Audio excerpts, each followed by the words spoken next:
Halo, selamat pagi anak-anak. Bagaimana kabar kalian?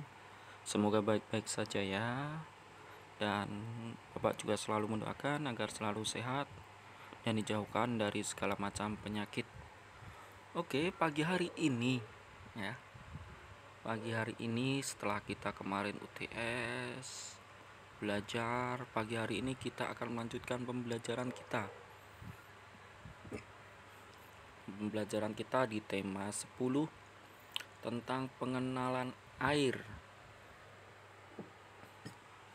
Jadi, yang kita bahas pagi hari ini berhubungan dengan air.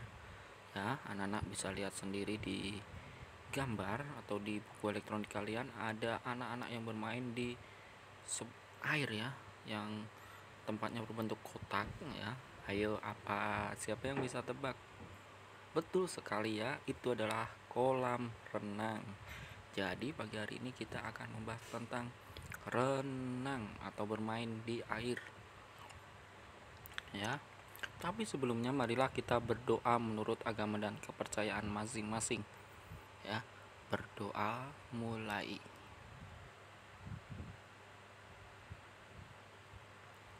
Selesai? Oke, terima kasih ya.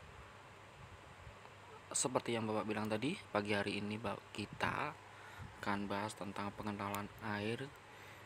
Pak, kenapa harus air dikenalin kayak orang? Ya, karena kalau anak-anak tahu dalam olahraga air itu banyak sekali ya. Ada renang, ada ski, terus ada lomba perahu dayung ya, yang biasanya dilakukan di Palembang itu ya. Terus ada polo air ya, banyak sekali cabang renang atau cabang olahraga air ya. Tapi di sini Bapak akan membahas tentang pengenalan air, yaitu mungkin dari berenang ya. Renang itu adalah salah satu olahraga yang paling menyenangkan dan paling digemari oleh dari semua kalangan, dari mulai anak-anak, remaja, dewasa ataupun orang tua pasti. Ya, karena renang sendiri sangat banyak manfaatnya, dari mulai menjaga kebugaran, terus membuat sendi tubuh otot menjadi lentur, elastis, dan menambah tinggi badan, dan bisa buat menguruskan badan juga. Pokoknya banyak sekali manfaatnya. Jadi maka dari itu renang salah satu cabang olahraga yang sangat digemari ya. Tapi di sini kita tidak akan bahas teknik renang, gaya renang, tapi pengenalan tentang air. Kita lanjutkan.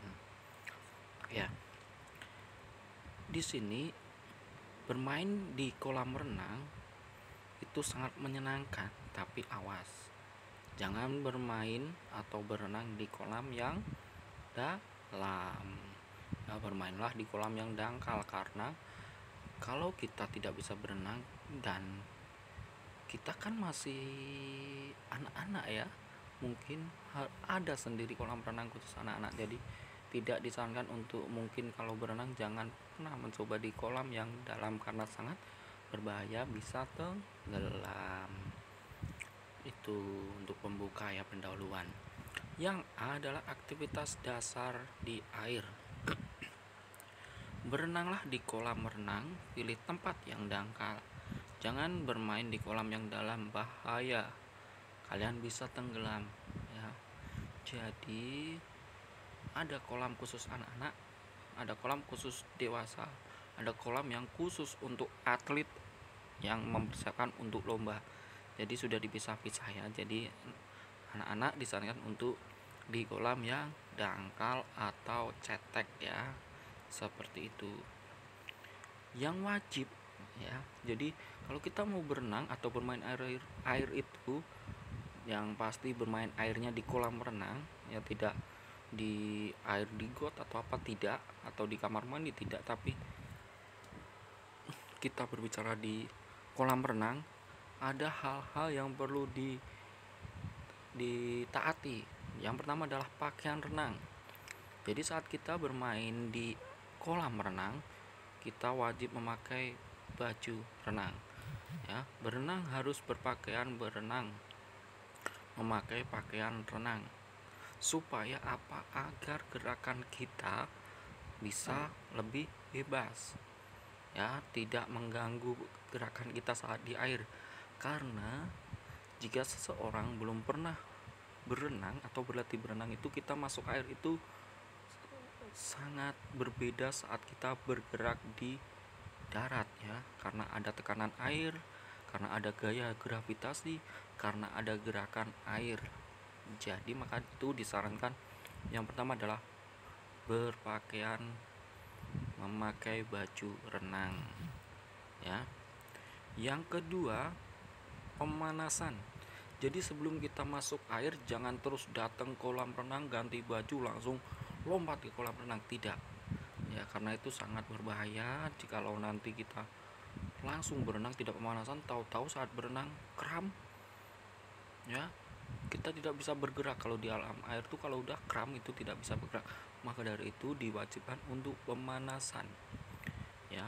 Sebelum berenang lakukan pemanasan, tujuannya untuk melemaskan persendian ya, dan lakukan pengenalan air. Jadi bukan cuma untuk pemanasan saja, tapi juga untuk mengenalkan air ya, karena suhu tubuh di darat dan suhu tubuh saat kita masuk air itu sangat berbeda. Jadi maka dari itu tubuh harus dibiasakan dulu awal-awal ya, dengan cara seperti di gambar. Duduk di pinggir kolam, masukkan kedua kakimu ke dalam air dan gerak-gerakan naik turun bergantian. Itu adalah salah satu cara pengenalan air agar suhu tubuh kita menyesuaikan dengan suhu airnya ya, agar nanti saat masuk tubuh kita sudah terbiasa seperti itu. Yang ketiga, masuk ke dalam air.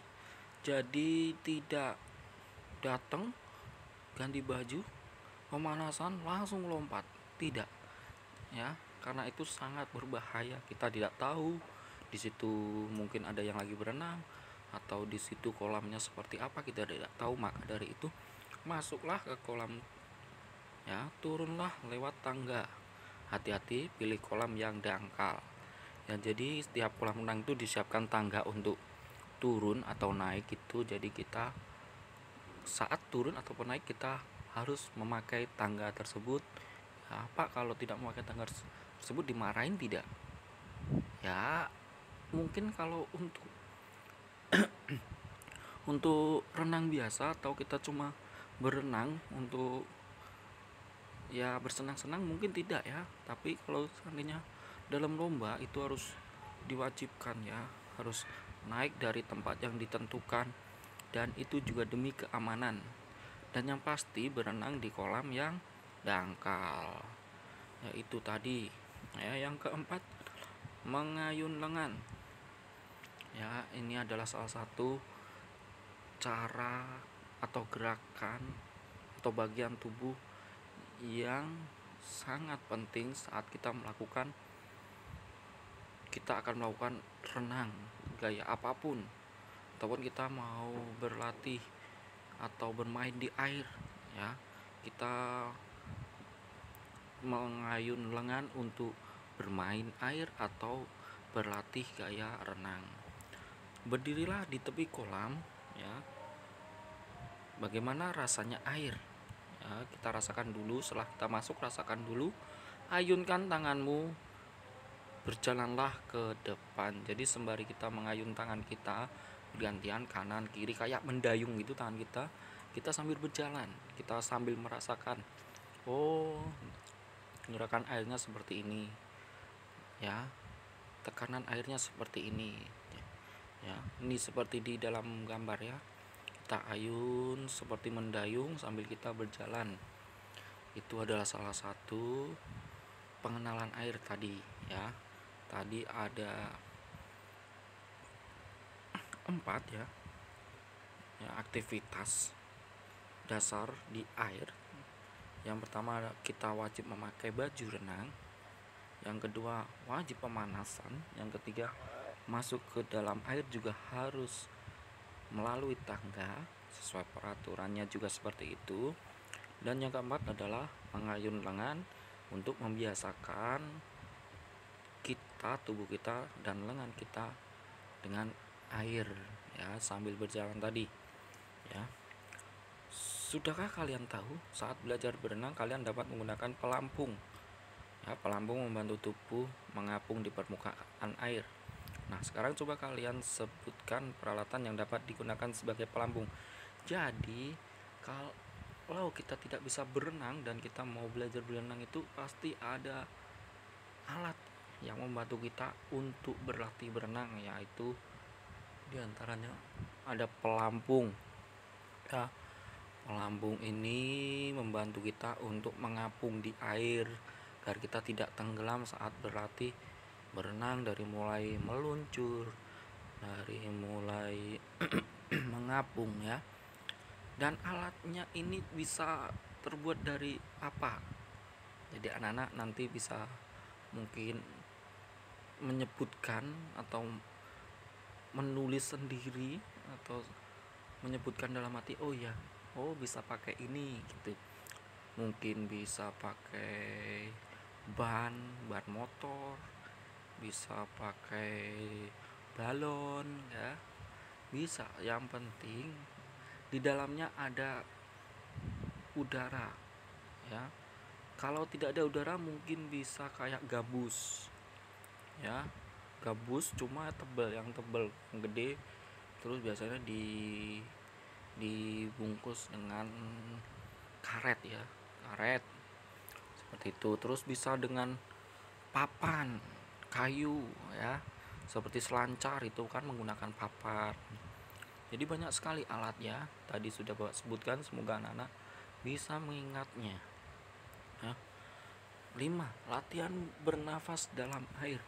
Jadi selain melatih lengan, selain berpakaian, selain masuk air, kalau kita sudah masuk air, sudah berlatih tadi mengayun lengan sambil berjalan, kita yang wajib adalah latihan bernafas dalam air, karena itu tahap yang selanjutnya menuju ke gaya berenang tersebut ya. Jadi itu, jika kita sudah berlatih membiasakan dengan air, kita berlatih untuk bernafas di dalam ya, bernafas dalam air. Bukan kita terus masukkan kepala kita terus kita hup gitu, nggak bisa, nanti malah air masuk ke mulut kita ya. Jadi ada caranya seperti apa ya. Berdirilah di tepi kolam, ambil nafas melalui mulut, tahan beberapa saat. Jadi anak-anak berdiri di tepi kolam, sebelum masukkan kepala kita, kita ambil nafas dari mulut kita sekuat kita ya. Sumbat telingamu dengan jari tangan, masukkan muka ke dalam air, ingat mata tetap terbuka, kemudian angkat kepala ke atas, hirup udara. Jadi setelah kita mengambil nafas tadi, sebelum masuk, setelah kita mengambil nafas, kita tutup kedua telinga kita masukkan kepala kita ke air dan menahan nafas selama di dalam air. Habis itu kita naikkan lagi, ambil nafas lagi, masukkan lagi, naikkan lagi ke atas permukaan air, masukkan lagi, seperti itu seterusnya. Dan kenapa harus ditutup telinganya ya? Kenapa harus ditutup telinganya, Pak? Kok saya biasanya enggak, kalau berenang ya berenang aja gitu ya. Kenapa ditutup telinga? Agar air dalam kolam renang tidak masuk ke dalam telinga kita, karena di air dalam kolam renang itu mengandung zat kaporit ya, salah satu cairan yang berguna untuk menghilangkan lumut, bakteri ya. Jadi maka dari itu kadang di kolam renang itu kalau kita masukkan kepala kita dan kita membuka mata terus kita naik ke permukaan, itu perih ya, perih. Jadi maka dari itu salah satu efek dari kaporit ya. Dan kalau seandainya masuk ke telinga kita itu bisa fatal sekali ya, bisa fatal sekali. Maka dari itu biasanya kita tutup ya untuk berlatih dasarnya. Tapi kalau udah terbiasa mungkin kita tidak ditutup telinganya lagi, apalagi sudah dewasa ya, gendang telinga kita sudah kuat, sudah bagus. Maka dari itu harus ditutup dan memakai tangan ya, ditutup memakai tangan. Habis itu sembari telapak tangan kita juga membantu menutupnya. Itu tadi latihan bernafas ya, berdiri tepi kolam, ambil nafas, masukkan ke air, kembali lagi ke permukaan, ambil nafas, masukkan ke air lagi ya. Itu lakukan lomba berjalan dalam air. Ajak teman-teman kalian, mulailah dari salah satu ujung kolam, pilih kolam yang dangkal ya. Ini untuk permainannya. Permainan di air dangkal, banyak permainan di air dangkal, semua menyenangkan, tapi ingat, hati-hati saat bermain.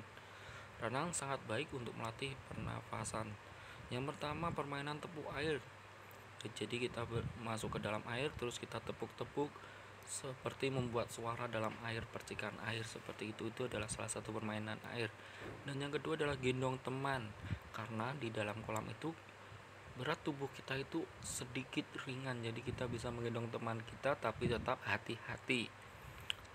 Gendong teman, terus berjalan kemanapun, habis itu gantian menggendong temannya yang lain, seperti itu. Dan jagalah keseimbangan agar tidak jatuh ya, karena gerak air kan kita mengikuti gerak air. Jika kita tidak bisa menahan gerak airnya, ya kita akan jatuh ya. Itu untuk rangkumannya adalah renang adalah olahraga air. Sebelum berenang lakukan pemanasan. Ada macam-macam pengenalan air tadi. Pilih kolam yang dangkal, hati-hati bermain di kolam renang. Tugasnya kerjakan evaluasi tertulis, ditulis di PS 1-5 pilihan ganda dan 1-5 isian ya, ditulis di PS, nanti dikumpul PS-nya ke sekolah, seperti itu. Terima kasih ya, dan tetap jaga kesehatan, dan semoga anak-anak sedikit tahu dan ada gambaran tentang pengenalan air ini, karena memang pengenalan air ini harus praktek ya. Kalau tidak praktek kita tidak bisa, tapi karena kondisi masih pandemi, jadi Bapak jelaskan, anak-anak juga bisa baca, dan Bapak berharap kalian juga tahu seperti itu. Baik, terima kasih, kurang lebihnya Bapak mohon maaf, dan tetap jaga 3M, memakai masker, mencuci tangan, dan menjaga jarak.